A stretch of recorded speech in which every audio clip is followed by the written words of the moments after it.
ಆತ್ಮೀಯ ವೀಕ್ಷಕರೇ, ತಮ್ಮೆಲ್ಲರಿಗೂ ನಮಸ್ಕಾರ ಹಾಗೂ ಪ್ರೀತಿಯ ಸ್ವಾಗತ. ಬಾಬಾ ಸಾಹೇಬ್ ಅಂಬೇಡ್ಕರ್ ಅವರ 68ನೇ ಮಹಾಪರಿನಿಬ್ಬಾಣದ ದಿನದ ಅಂಗವಾಗಿ ಈ ದಿನ ನಾವಿಲ್ಲಿ ಅಂಬೇಡ್ಕರ್ ಕಂಡ ಭಾರತ ಎನ್ನುವ ವಿಷಯವನ್ನು ಕುರಿತು ಚರ್ಚೆ ಮಾಡ್ತಾ ಇದ್ದೇವೆ.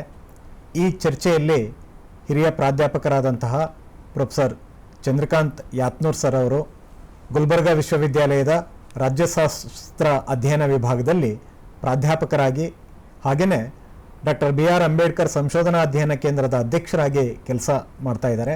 ಅವರಿಗೆ ಈ ಕಾರ್ಯಕ್ರಮಕ್ಕೆ ಪ್ರೀತಿಯ ಸ್ವಾಗತ ಸರ್. ಹಾಗೆಯೇ ಮತ್ತೊಬ್ಬರಾದಂತಹ ಡಾಕ್ಟರ್ ಜಯದೇವಿ ಗಾಯಕ್ವಾಡ್ ಮೇಡಮ್ ಅವರು ಕನ್ನಡ ಪ್ರಾಧ್ಯಾಪಕರು, ಕನ್ನಡದ ಶ್ರೇಷ್ಠ ಸಾಹಿತಿಗಳು ಆದಂತಹ ಇವರು ಈ ದಿನದ ಕಾರ್ಯಕ್ರಮದಲ್ಲಿ ನಮ್ಮ ಜೊತೆ ಇದ್ದಾರೆ. ಅವ್ರಿಗೂ ಕೂಡ ಪ್ರೀತಿಯ ಸ್ವಾಗತವನ್ನು ಕೋರ್ತೇವೆ ಸರ್. ನಮಸ್ಕಾರ. ಬಾಬಾ ಸಾಹೇಬ್ ಅಂಬೇಡ್ಕರ್ ಅವರು ಹೇಳಿದ ಬಹಳ ಮುಖ್ಯವಾದ ಮಾತು ಏನು ಅಂದರೆ, ಭಾರತ ಸ್ವತಂತ್ರವಾದರಷ್ಟೇ ಸಾಲದು, ಭರತಖಂಡದಲ್ಲಿ ಜನಿಸಿದ ಪ್ರತಿಯೊಬ್ಬರೂ ಕೂಡ ಸಾಮಾಜಿಕವಾಗಿ, ಆರ್ಥಿಕವಾಗಿ, ರಾಜಕೀಯವಾಗಿ, ಧಾರ್ಮಿಕವಾಗಿ ಸಮಾನ ಹಕ್ಕುಳ್ಳವರಾಗಬೇಕು ಅನ್ನುವ ಬಹಳ ಮುಖ್ಯವಾದ ಮಾತನ್ನು ಆಡಿದ್ದಾರೆ. ಯಾವ ಭಾರತವನ್ನು ಅವರು ಕನಸು ಕಂಡಿದ್ರು ಅನ್ನುವಂಥ ಹಿನ್ನೆಲೆಯಲ್ಲಿ ಕೆಲವು ವಿಚಾರಗಳನ್ನು ಚರ್ಚೆ ಮಾಡಬಹುದು ಅಂತ ಅನಿಸುತ್ತೆ. ಮೊದಲಿಗೆ ಹಿರಿಯ ಪ್ರಾಧ್ಯಾಪಕರಾದಂತಹ ಪ್ರೊಫೆಸರ್ ಚಂದ್ರಕಾಂತ್ ಯಾತ್ನೂರ್ ಸರ್ ಅವರಲ್ಲಿ ನಾನು ಕೇಳೋದು ಏನಂದರೆ, ಪ್ರಬುದ್ಧ ಭಾರತವನ್ನು ನಿರ್ಮಿಸುವ ಸಂದರ್ಭದಲ್ಲಿ ಬಾಬಾ ಸಾಹೇಬ್ ಅಂಬೇಡ್ಕರ್ ಅವರ ಹೋರಾಟದ ಬದುಕು ಮತ್ತು ಅವರ ಒಂದು ರೀತಿಯ ಸಾಮಾಜಿಕ ಚಳುವಳಿ ಹೇಗೆ ನಮ್ಮ ಪ್ರಬುದ್ಧ ಭಾರತವನ್ನು ನಿರ್ಮಿಸುವಲ್ಲಿ ಅದು ಸಹಕಾರಿಯಾಗಿದೆ, ನೆರವಾಗಿದೆ ಅನ್ನುವಂಥದ್ದನ್ನು ಕುರಿತು ಮಾತನಾಡಬೇಕಂತ ಅವರಲ್ಲಿ ವಿನಂತಿಸ್ಕೊಳ್ತೇನೆ. ಇಂದಿನ ಒಂದು ಯುವಕರಿಗೆ, ಯುವಜನಾಂಗಕ್ಕೆ ಬಾಬಾ ಸಾಹೇಬರ ಬಗ್ಗೆ, ಅವರ ಒಂದು ಬಾಲ್ಯ ಜೀವನ ಮತ್ತು ಶಿಕ್ಷಣದ ಒಂದು ಹಿನ್ನೆಲೆಯ ಬಗ್ಗೆ ಬಹಳ ಸಂಕ್ಷಿಪ್ತವಾಗಿ, ಯಾಕಂದರೆ ಮುಖ್ಯ ವಿಷಯಕ್ಕೆ ನಾನು ಬರೋದಕ್ಕಿಂತ ಮೊದಲು ಎರಡು ಮಾತುಗಳನ್ನು ನಾನು ಹೇಳುವ ಮೂಲಕ ಮುಖ್ಯ ವಿಷಯಕ್ಕೆ ನಾನು ಬರ್ತೇನೆ. ಮಧ್ಯಪ್ರದೇಶದ ಮಹು ಅಂತನ್ನುವ ಒಂದು ಗ್ರಾಮದಲ್ಲಿ 1891 ಏಪ್ರಿಲ್ 14ರಂದು ಬಾಬಾ ಸಾಹೇಬರ ಒಂದು ಜನನ ಆಯಿತು. ಅವರ ಒಂದು ಸಾಮಾಜಿಕ ಒಂದು ಹಿನ್ನೆಲೆಯ ನಿಮಿತ್ತ ಬಹಳಷ್ಟು ಸಂಕಷ್ಟಗಳಿಗೆ ಅವರು ಒಳಗಾಗ್ತಾರೆ, ಬಹಳಷ್ಟು ತೊಂದರೆಗಳನ್ನು ಅವರು ಎದುರಿಸಬೇಕಾಗ್ತದೆ. ಮುಖ್ಯವಾಗಿ ಅಸ್ಪೃಶ್ಯತೆ ಮತ್ತು ಜಾತೀಯತೆಯ ಒಂದು ವ್ಯವಸ್ಥೆಯಲ್ಲಿ ತಮ್ಮ ಒಂದು ಪ್ರಾಥಮಿಕ ಶಿಕ್ಷಣವನ್ನು ಅವರು ಮುಗಿಸ್ಕೋಬೇಕಾಗ್ತದೆ. ಅಂಥ ಒಂದು ಪರಿಸ್ಥಿತಿಯಲ್ಲಿ 1906ರಲ್ಲೇ ಅವರು ತಮ್ಮ ಮೆಟ್ರಿಕ್ಯುಲೇಷನನ್ನು ಮುಗಿಸುವ ಮೂಲಕ ಈ ಅಸ್ಪೃಶ್ಯ ವರ್ಗದಿಂದ ಬಂದಂಥ ಒಬ್ಬ ಪ್ರಥಮ ಯುವಕ ಮೆಟ್ರಿಕ್ಯುಲೇಷನ್ನ 1906ರಲ್ಲಿ ಅವರು ಮುಗಿಸ್ತಾರೆ. ನಂತರ 1907ರಲ್ಲಿ ಇವರು ಉನ್ನತ ಒಂದು ಶಿಕ್ಷಣಕ್ಕಾಗಿ ಮುಂಬೈನಲ್ಲಿ ಎಲ್ಫಿನ್ಸ್ಟನ್ ಕಾಲೇಜ್ನಲ್ಲಿ ಸೇರ್ಪಡೆ ಆಗ್ತಾರೆ. ನಂತರ 1912ರಲ್ಲಿ ಅವರು BA ಪದವಿಯನ್ನು ಪಡಿತಾರೆ. ಈ ಮಧ್ಯೆ ಅವರು 15 ವರ್ಷದ ಯುವಕ ಇದ್ದಾಗಲೇ ಅವರಿಗೆ ಮದುವೆ ಆಗ್ತದೆ. ಮದುವೆಯ ಒಂದು ಜವಾಬ್ದಾರಿಯ ಜೊತೆಗೆ ಸಂಘರ್ಷಯುಕ್ತವಾದಂಥ ಜೀವನದ ಜೊತೆಗೆ ಬಹಳಷ್ಟು ವಿದ್ಯಾರ್ಜನೆಯನ್ನು ಕೂಡ ಅವರು ಮಾಡ್ತಾರೆ. 1913 ಇಲ್ಲಿ ಅವರಿಗೆ ಬಹಳ ಮುಖ್ಯವಾದಂಥ ಒಂದು ಸಂದರ್ಭ. ಬರೋಡಾದ ಒಂದು ಮಹಾರಾಜರಾದಂಥ ಸಯ್ಯಾಜಿರಾವ್ ಗಾಯಕ್ವಾಡ್ ಅವರ ಒಂದು ನೆರವಿನಿಂದ ವಿದೇಶಕ್ಕೆ ಉನ್ನತ ಶಿಕ್ಷಣಕ್ಕೆ ಹೋಗುವಂಥ ಒಂದು ಅವರಿಗೆ ಅವಕಾಶ ಕೂಡಿ ಬರ್ತದೆ.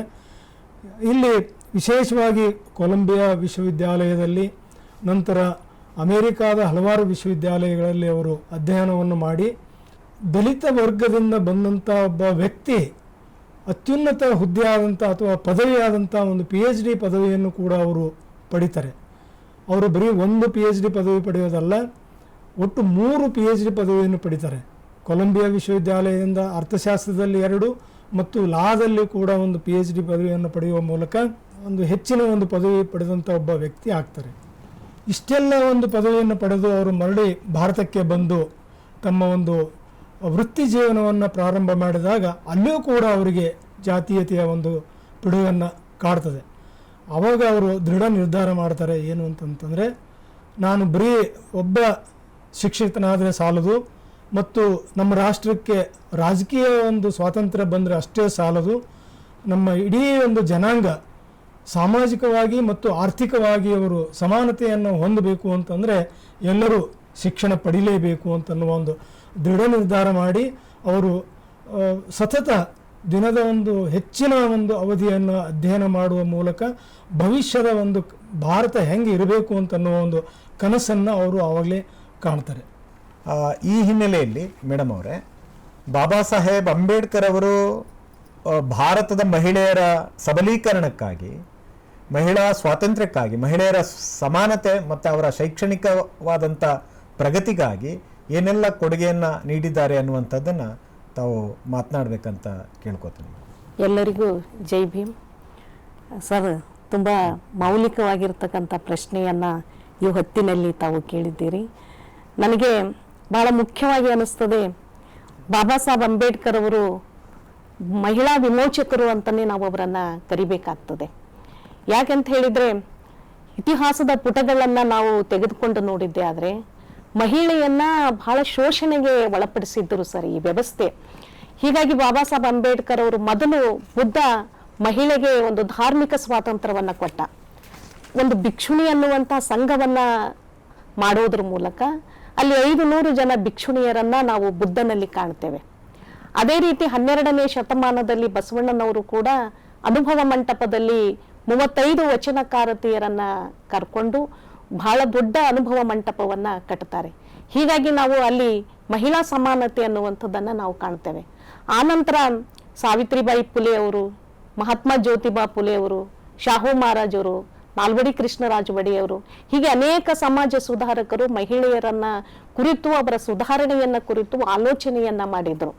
ಆದರೆ ಮಹಿಳೆಯನ್ನ ಸಂಪೂರ್ಣವಾಗಿ ಒಂದು ವೈಚಾರಿಕವಾದಂತಹ ನೆಲೆಯಲ್ಲಿ, ಸಾಮಾಜಿಕವಾದಂತಹ ನೆಲೆಯಲ್ಲಿ ಮತ್ತು ವಾಸ್ತವದ ಹಿನ್ನೆಲೆಯಲ್ಲಿ ಬಾಬಾ ಸಾಹೇಬ್ ಅಂಬೇಡ್ಕರ್ ಅವರು ಮಹಿಳೆಯನ್ನ ಗ್ರಹಿಸ್ತಾ ಹೋಗ್ತಾರೆ.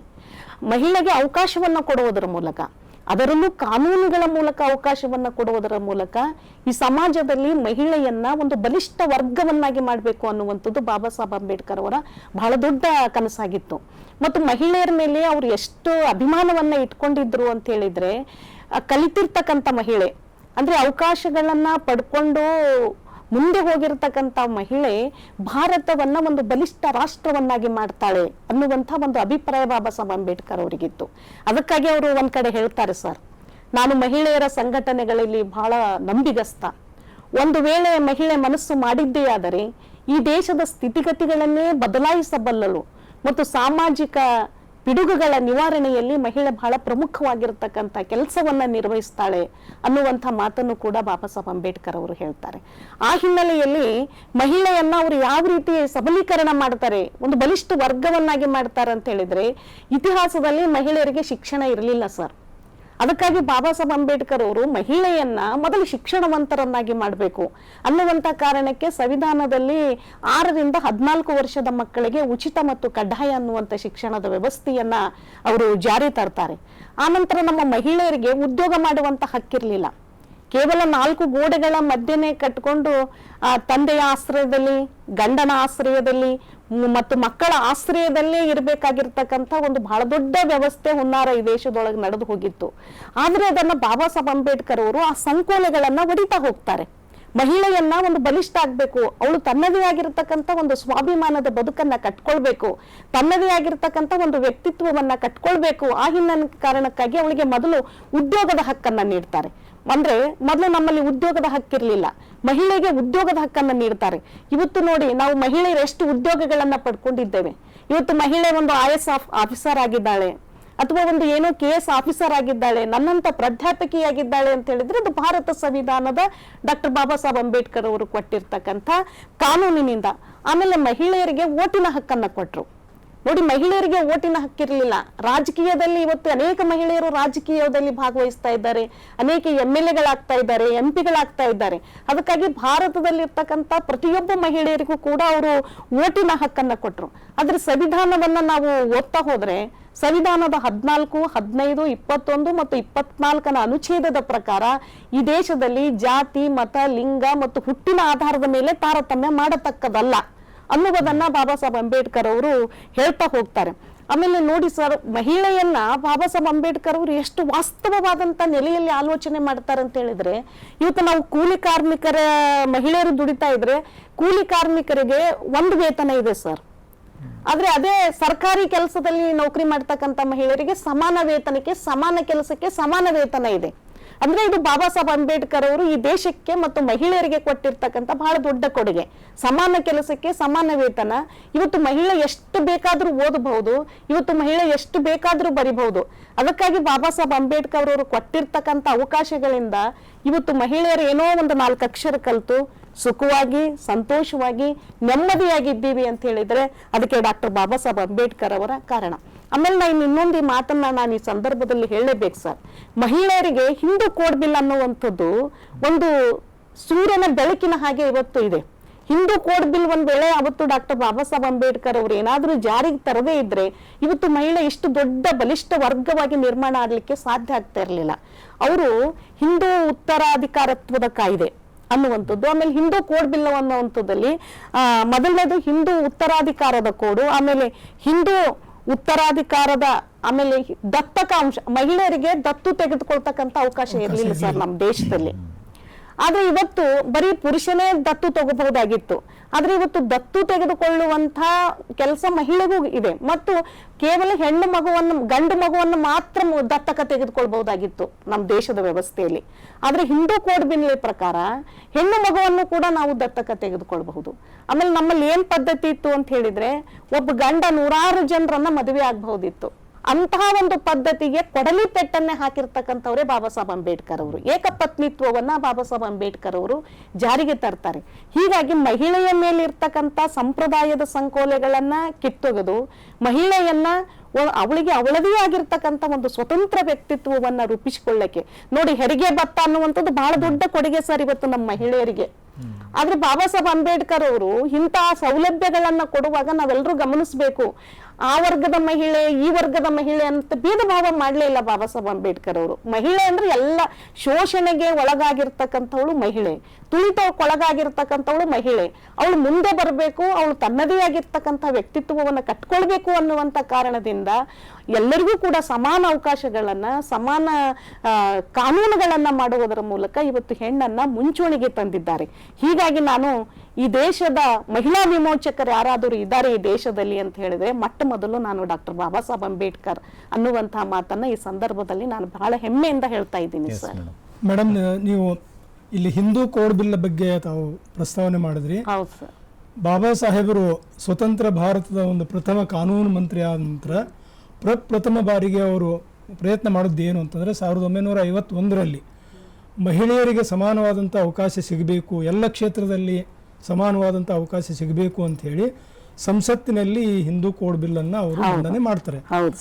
ಆದರೆ ಆಗಲೇ ಮಹಿಳಾ ವಿರೋಧಿ ಮತ್ತು ಸಮಾಜದ ವಿರೋಧಿ ಅನ್ನೋ ಶಕ್ತಿ ಅಲ್ಲಿ ಸಂಸತ್ತಿನಲ್ಲಿ ಕೂಡ ಇತ್ತು.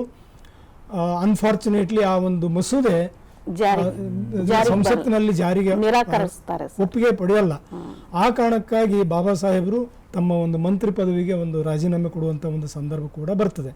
ಇಲ್ಲಿ ಬಹಳಷ್ಟು ತಾವು ಉಲ್ಲೇಖವನ್ನು ಮಾಡಿದಿರಿ ಹಿಂದೂ ಕೋಡ್ ಬಿಲ್ನಲ್ಲಿ ಏನೆಲ್ಲ ಇದೆ ಅಂಥೇಳಿ. ಇನ್ನೊಂದು ಬಹಳ ಮುಖ್ಯವಾದಂಥದ್ದು ಏನು ಅಂತಂತಂದರೆ, ಮಹಿಳೆ ಗಂಡ ಸತ್ತ ನಂತರ ತಾನು ಜೀವನ ಪರ್ಯಂತ ವಿಧವೆಯಾಗಿಯೇ ಇರಬೇಕಾಗ್ತಾ ಇತ್ತು. ಒಂದು ವೇಳೆ ಈ ರೀತಿಯಾದಂಥ ಒಂದು ಜೀವನ ನಡೆಸಬೇಕಾದ್ರೆ ಅವ್ರಿಗೆ ಎಷ್ಟೊಂದು ಕಷ್ಟ ಅನುಭವಿಸಬೇಕಾಗ್ತಿತ್ತು ಅಂತ ಅನ್ನೋದು ಅವರಿಗೆ ಗೊತ್ತಿತ್ತು. ಆ ಕಾರಣಕ್ಕಾಗಿ ಬಾಬಾ ಸಾಹೇಬರು ಏನು ಈ ಒಂದು ಕಾಯ್ದೆ ಮೂಲಕ ಏನು ಪ್ರಸ್ತಾವನೆ ಮಾಡಿದ್ರು ಅಂತಂದ್ರೆ ಪುನರ್ವಿವಾಹಕ್ಕೆ ಅವಕಾಶ ಮಾಡಿಕೊಟ್ರು. ಜೀವನಾಂಶದ ಕಾಯ್ದೆಯನ್ನು ಕೂಡ ಜೀವನಾಂಶದ ಜೊತೆಗೆ ಮಹಿಳೆ ಪುನರ್ವಿವಾಹ ಆಗಬಹುದು. ಮತ್ತು ಇನ್ನೂ ಬಹಳ ಮುಖ್ಯವಾಗಿ ಏನು ತಾವು ಸಬಲೀಕರಣದ ಬಗ್ಗೆ ಮಾತಾಡಿದ್ರಿ, ಮಹಿಳೆಯರು ಆರ್ಥಿಕವಾಗಿ ಸಬಲೀಕರಣ ಆಗಬೇಕು ಅಂತ ಹೇಳಿ ತಂದೆಯ ಒಂದು ಆಸ್ತಿಯಲ್ಲಿ ಮಹಿಳೆಯರಿಗೆ ಒಂದು ಹಕ್ಕನ್ನು ಕೂಡ ದೊರಕಬೇಕು ಅಂತ ಅನ್ನುವ ಪ್ರಸ್ತಾವನೆ ಕೂಡ ಈ ಒಂದು ಮಸೂದೆಯಲ್ಲಿ ಅವ್ರು ಮಾಡಿದ್ರು. ಬಾಬಾ ಸಾಹೇಬರು ಏನು ಈ ಹಿಂದೂ ಕೋಡ್ ಬಿಲ್ನಲ್ಲಿ ಏನೆಲ್ಲ ಒಂದು ಪ್ರಸ್ತಾವನೆ ಮಾಡಿದ್ರು ಎಲ್ಲವುಗಳನ್ನು ಹಂತ ಹಂತವಾಗಿ ನಂತರದ ಸರ್ಕಾರಗಳು ಜಾರಿ ಆಗ್ತಾ ಇರೋದನ್ನ, ಜಾರಿ ಮಾಡಿದ್ದನ್ನು ನಾವು ನೋಡ್ತೀವಿ. ಒಟ್ಟಾರೆಯಾಗಿ ತಾವು ಹೇಳಿದ ಹಾಗೆ ಮಹಿಳಾ ವಿಮೋಚಕ, ಮಹಿಳಾ ಸಬಲೀಕರಣದ ಒಂದು ಯಾರಾದರೂ ಇದ್ದರೆ ಅಂತಂದ್ರೆ ಅದು doctor B R Ambedkar, Baba Saheb Ambedkar. Baba Saheb ಬಹಳ ಹೆಮ್ಮೆಯಿಂದ ಹೇಳ್ಬೇಕಾಗುತ್ತೆ ಸರ್. ಇವತ್ತು ಮಹಿಳೆಯರು ಗಂಡನ ಆಸ್ತಿಯಲ್ಲಿಯೂ ಕೂಡ ಸಮಪಾಲನ್ನ ತಗೋತಾ ಇದ್ದಾರೆ, ಆಮೇಲೆ ತಂದೆಯ ಆಸ್ತಿಯಲ್ಲಿಯೂ ಕೂಡ ಸಮಪಾಲನ್ನ ತಗೋತಾ ಇದ್ದಾರೆ. ಶತಮಾನದಿಂದ ನಮ್ಗೆ ಆಸ್ತಿ ಹಕ್ಕುನೇ ಇರ್ಲಿಲ್ಲ ಸರ್, ಆದ್ರೆ ಆಸ್ತಿ ಹಕ್ಕನ್ನ ಕೊಟ್ಟವರು ಬಾಬಾ ಸಾಹೇಬ್ ಅಂಬೇಡ್ಕರ್ ಅವರು. ಅದಕ್ಕಾಗಿ ಅವರು ಮಂತ್ರಿ ಪದವಿಗೆ ರಾಜೀನಾಮೆ ಕೊಟ್ಟು ಹೊರ ಬಂದದ್ದನ್ನ ನಾವು ಸುವರ್ಣಾಕ್ಷರಗಳಿಂದ ಆ ಇತಿಹಾಸವನ್ನ ಬರಿಬೇಕು ಸರ್ ಇವತ್ತು ಭಾರತದಲ್ಲಿ. ಅಂತಹ ಒಬ್ಬ ಮೇಧಾವಿ ಅವರು ಬಾಬಾ ಸಾಹೇಬ್ ಅಂಬೇಡ್ಕರ್ ಅವರು. ಮಹಿಳಾ ಆಮೇಲೆ ಸ್ತ್ರೀವಾದದ ತಾಯಿ ಗುಣದ ಬೇರೆ ಬಾಬಾ ಸಾಹೇಬ್ ಅಂಬೇಡ್ಕರ್ ಅವರು ಸರ್. ಎಲ್ಲವನ್ನ ಅವರು ಒಂದು ಕಾನೂನಿನ ಚೌಕಟ್ಟಿನಲ್ಲಿ ತಂದರಲ್ಲ, ಅದು ಬಹಳ ಮುಖ್ಯ. ಅವಕಾಶಗಳಿರದೇ ಇದ್ರೆ ಯಾವ ಕೂಡ ಮುಂದೆ ಬರ್ತಾ ಇರ್ಲಿಲ್ಲ ಸರ್. ಅವಕಾಶಗಳನ್ನ ಮತ್ತು ಸೌಲಭ್ಯಗಳನ್ನ ಹೆಬ್ಬಾಗಿಲೇ ತೆಗೆದು ಬಿಟ್ರು ಸರ್ ಬಾಬಾ ಸಾಹೇಬ್ ಅಂಬೇಡ್ಕರ್ ಅವರು. ಹೀಗಾಗಿ ಇವತ್ತು ಇಷ್ಟು ಭಾರತ ಏನಾದ್ರೂ ಒಂದು ಪ್ರಬುದ್ಧ ರಾಷ್ಟ್ರ ಆಗ್ಲಿಕ್ಕೆ ಹೊರಟಿದೆ ಅಂತ ಹೇಳಿದ್ರೆ ಅದಕ್ಕೆ ಡಾಕ್ಟರ್ ಬಾಬಾ ಸಾಹೇಬ್ ಅಂಬೇಡ್ಕರ್ ಅವರೇ ಬಹಳ ದೊಡ್ಡ ಕೊಡುಗೆ ಅಂತ ನನ್ನ ಅಭಿಪ್ರಾಯ ಸರ್. ಈ ಹಿನ್ನೆಲೆಯಲ್ಲಿ ಒಂದು ಘಟನೆಯನ್ನು ನಾವು ನೆನಪು ಮಾಡ್ಕೊಳ್ಬಹುದು. ಮಹಾಡ್ ಸತ್ಯಾಗ್ರಹದ ಚಳವಳಿ ಸಂದರ್ಭದಲ್ಲಿ ಮಹಿಳೆಯರ ಸಮಾವೇಶದಲ್ಲಿ ಅವರು ಭಾಗವಹಿಸ್ತಾರೆ. ಸ್ವತಃ ಬಾಬಾ ಸಾಹೇಬ್ ಅಂಬೇಡ್ಕರ್ ಅವರು ಮಹಿಳಾ ಸಮಾವೇಶದಲ್ಲಿ ಭಾಗವಹಿಸಿ ಅವತ್ತು ಆ ಮಹಿಳೆಯರಿಗೆ ಹೇಳ್ತಾರೆ, ನೀವೆಲ್ಲ ದೊಡ್ಡ ದೊಡ್ಡ ಕನಸು ಕಾಣಬೇಕು, ನಿಮ್ಮ ಮಕ್ಕಳನ್ನು ವಿದ್ಯಾವಂತರನ್ನಾಗಿ ಮಾಡಬೇಕು, ಅದಷ್ಟೇ ಅಲ್ಲ ದುಶ್ಚಟಗಳಿಗೆ ಮದ್ಯಪಾನಕ್ಕೆ ಬಲಿಯಾಗಿರ್ತಕ್ಕಂತಹ ನಿಮ್ಮ ಗಂಡಂದಿರು ಅವರನ್ನು ಅದರಿಂದ ಹೊರಗೆ ತರಬೇಕು ಅನ್ನುವ ಕಿವಿ ಮಾತುಗಳನ್ನು ಹೇಳ್ತಾ ಹೋಗ್ತಾರೆ. ಈ ಹಿನ್ನೆಲೆಯಲ್ಲಿ ಬಾಬಾ ಸಾಹೇಬ್ ಅಂಬೇಡ್ಕರ್ ಅವರು ಹೇಗೆ ಒಂದು ಮಹಿಳೆಯರ ಸಬಲೀಕರಣಕ್ಕೆ ಶ್ರಮಿಸಿದ್ದಾರೋ ಅದೇ ರೀತಿಯಲ್ಲಿ ಬಾಬಾ ಸಾಹೇಬ್ ಅಂಬೇಡ್ಕರ್ ಅವರು ಮಾಡಿದಂಥ ಅನೇಕ ಸಮಾಜ ಪರಿವರ್ತನಾ ಚಳುವಳಿಗಳು, ಅದು ಚೌದರ್ಕೆರೆ ಹೋರಾಟ ಇರ್ಬೋದು, ಕಳಾರಾಮ ದೇವಸ್ಥಾನದ ಹೋರಾಟ ಇರ್ಬೋದು, ಈ ಎಲ್ಲ ಸಾಮಾಜಿಕ ಪರಿವರ್ತನಾ ಚಳುವಳಿಗಳು ಅವರು ವಿದ್ಯಾರ್ಥಿ ದೆಸೆಯಿಂದಿದ್ದಾಗಲೂ ಕೂಡ ಮಾಡಿರ್ತಕ್ಕಂಥ ಸಾಮಾಜಿಕ ಪರಿವರ್ತನಾ ಚಳುವಳಿಗಳು ಹೇಗೆ ಪ್ರಬುದ್ಧ ಭಾರತವನ್ನು ನಿರ್ಮಿಸುವಲ್ಲಿ ಅವು ಪೂರಕವಾಗಿದ್ದಾವೆ ಅನ್ನೋದನ್ನು ಸ್ವಲ್ಪ ಮಾತನಾಡಬೇಕಂತ ಕೇಳ್ಕೊತೀನಿ ಸರ್. ಯಾತ್ನೂರ್ ಸರ್, ಬಾಬಾ ಸಾಹೇಬರ ಒಂದು ಪ್ರಾಥಮಿಕ ಜೀವನ ಶಿಕ್ಷಣದ ಸಂದರ್ಭದಲ್ಲಿ ಅವರು ಶಿಕ್ಷಣ ಪಡೆಯುವಾಗಲೇ ಕೂಡ ಅವರು ಹೋರಾಟ ಮಾಡುವಂಥ ಒಂದು ಪರಿಸ್ಥಿತಿ ನಿರ್ಮಾಣ ಆಗ್ತದೆ. ಯಾಕೆಂದರೆ ಪ್ರಾಥಮಿಕ ಶಾಲೆ ಆಗಿರ್ಬೋದು, ನಂತರದ ಘಟನೆ ಆಗಿರ್ಬೋದು, ಇನ್ನೊಬ್ಬ ವಿದ್ಯಾರ್ಥಿಯ ಜೊತೆಗೆ ಅವರು ಸರಿಸಮಾನವಾಗಿ ಕೂಡುವಂಥ ಒಂದು ಅವಕಾಶ ಇರಲಿಲ್ಲ. ನೀರನ್ನು ಕೂಡ ಅವರಿಗೆ ಬಳಸುವಂಥ ಒಂದು ಅವಕಾಶ ಇದ್ದಿರಲಿಲ್ಲ. ಎಷ್ಟೊಂದು ತಾರತಮ್ಯದಿಂದ, ಎಷ್ಟೊಂದು ಅವರಿಗೆ ಜಾತೀಯತೆಯ ಒಂದು ಇದರಿಂದ ನೋಡ್ತಾ ಇದ್ರು ಅಂತಂದರೆ ಅದು ಅವರಿಗೆ ಒಂದು ರೀತಿಯ ಹೋರಾಟದ ಮನೋಭಾವ ಅಲ್ಲಿಂದನೇ ಅವರಿಗೆ ಪ್ರಾರಂಭ ಆಯಿತು ಅಂತ ಹೇಳ್ಬೋದು. ನಂತರ ಅವರು ದೇಶದಲ್ಲಿ ಉನ್ನತ ಶಿಕ್ಷಣ ಪಡೆದ ನಂತರ ಮತ್ತು ವಿದೇಶಕ್ಕೆ ಹೋಗಿ ಶಿಕ್ಷಣ ಪಡೆದು ಬಂದ ನಂತರ ಸಾಮಾಜಿಕ ಪರಿಸ್ಥಿತಿ ಏನು ಬದಲಾವಣೆ ಆಗಿರಲಿಲ್ಲ. ಆ ಕಾರಣಕ್ಕಾಗಿ ಅವರು ಹೋರಾಟದ ಒಂದು ದಾರಿಯನ್ನು ಹಿಡಿತಾರೆ. ಹೋರಾಟದ ಮೂಲಕ ಸಮಾಜದಲ್ಲಿ ಸಮಾನತೆಯನ್ನು ತರಬಹುದು ಅಂತನ್ನುವ ಒಂದು ದೃಢ ನಿರ್ಧಾರದಿಂದ ಮೊದಲು ಸಂಘಟನೆಯನ್ನು ಅವರು ಸ್ಥಾಪನೆ ಮಾಡ್ಕೋತಾರೆ. ಅವರು ಮುಖ್ಯವಾದಂಥ ಒಂದು ಸಂದೇಶ ಏನಾಗಿತ್ತು, ಎಲ್ಲರೂ ಶಿಕ್ಷಿತರಾಗಿ ಸಂಘಟಿತರಾಗಿ ಆನಂತರ ಹೋರಾಟ ಮಾಡಿ ಅಂತ. ಶಿಕ್ಷಣ, ಸಂಘಟನೆ, ಹೋರಾಟ ಅಂತನ್ನುವ ಒಂದು ಮಾತಿನ ಮೂಲಕ ಅಥವಾ ಒಂದು ಸಂದೇಶವನ್ನು ಕೊಡುವ ಮೂಲಕ ಅವರು ತಮ್ಮ ಒಂದು ಸಾಮಾಜಿಕ ಚಳವಳಿಯನ್ನು ಪ್ರಾರಂಭ ಮಾಡ್ತಾರೆ.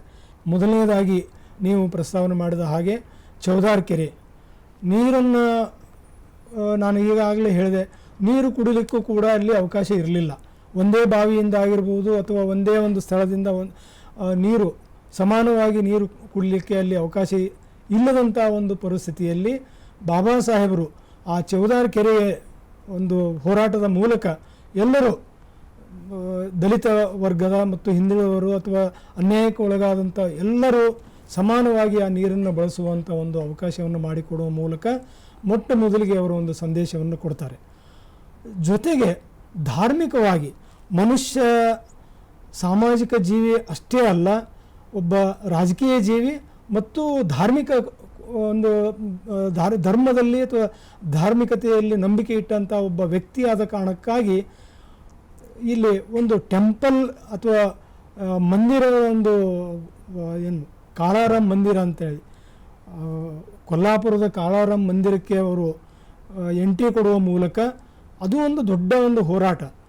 ಒಟ್ಟಾರೆಯಾಗಿ ಈ ರೀತಿಯಾದಂಥ ಒಂದು ಸಾಮಾಜಿಕ ಹೋರಾಟದಿಂದ ಸಮಾಜದಲ್ಲಿ ಎಲ್ಲರೂ ಸಮಾನತೆಯಿಂದ ಬದುಕಬೇಕು ಮತ್ತು ಮುಂದಿನ ಭವಿಷ್ಯದ ಭಾರತ ಸದೃಢವಾದಂಥ ಭಾರತ ನಿರ್ಮಾಣ ಮಾಡುವಲ್ಲಿ ಎಲ್ಲರೂ ಒಂದು ರೀತಿಯಾದಂಥ ಒಂದು ಭಾಗವಹಿಸಿಕೆ, ಸಮಾನವಾದಂಥ ಭಾಗವಹಿಸುವಿಕೆ ಇರಬೇಕು ಅಂತನ್ನುವ ಉದ್ದೇಶದಿಂದ ಈ ರೀತಿಯಾಗಿ ಅವರು ಹಲವಾರು ಸಾಮಾಜಿಕ ಹೋರಾಟದಲ್ಲಿ ಅವರು ಭಾಗವಹಿಸ್ತಾರೆ.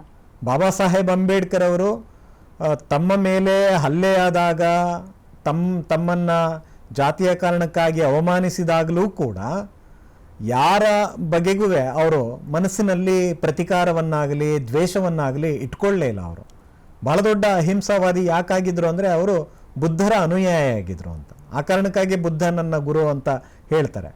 ಬಾಬಾ ಸಾಹೇಬ್ ಅಂಬೇಡ್ಕರ್ ಅವರು ಬಹಳ ದೊಡ್ಡ ಅಹಿಂಸಾವಾದಿ ಅನ್ನೋದಕ್ಕೆ ಒಂದು ಉದಾಹರಣೆ ಏನಂದರೆ, ಅವರು ಈ ಪ್ರಜಾಪ್ರಭುತ್ವ ಅಂದರೆ ಏನು ಅನ್ನೋದಕ್ಕೆ ಅವ್ರದ್ದೇ ಆದಂಥ ಒಂದು ವ್ಯಾಖ್ಯಾನ ಇದೆ ಸರ್. ಅವ್ರೇನು ಹೇಳ್ತಾರೆ ಅಂದರೆ, ಪ್ರಜಾಪ್ರಭುತ್ವವೆಂದರೆ ಒಂದು ಹನಿ ರಕ್ತವನ್ನು ಭೂಮಿಗೆ ಚೆಲ್ಲದಂತೆ ಆಮೂಲಾಗ್ರ ಬದಲಾವಣೆಯನ್ನು ಮಾಡಬಹುದಾದ ಒಂದು ಆಡಳಿತ ವ್ಯವಸ್ಥೆ ಎನ್ನುವ ಒಂದು ವ್ಯಾಖ್ಯಾನವನ್ನು ನೀಡ್ತಾರೆ ಬಾಬಾ ಸಾಹೇಬರು. ನೋಡಿ, ಪ್ರಜಾಪ್ರಭುತ್ವವೆಂದರೇನು ಅನ್ನುವ ಅವರ ಆ ವ್ಯಾಖ್ಯಾನದ ಒಳಗಡೆನೇ ಅವರು ಎಂತಹ ಅಹಿಂಸಾವಾದಿಯಾಗಿದ್ದರು ಅನ್ನುವಂಥದ್ದನ್ನು ಅದು ಪ್ರತಿಪಾದಿಸುತ್ತೆ.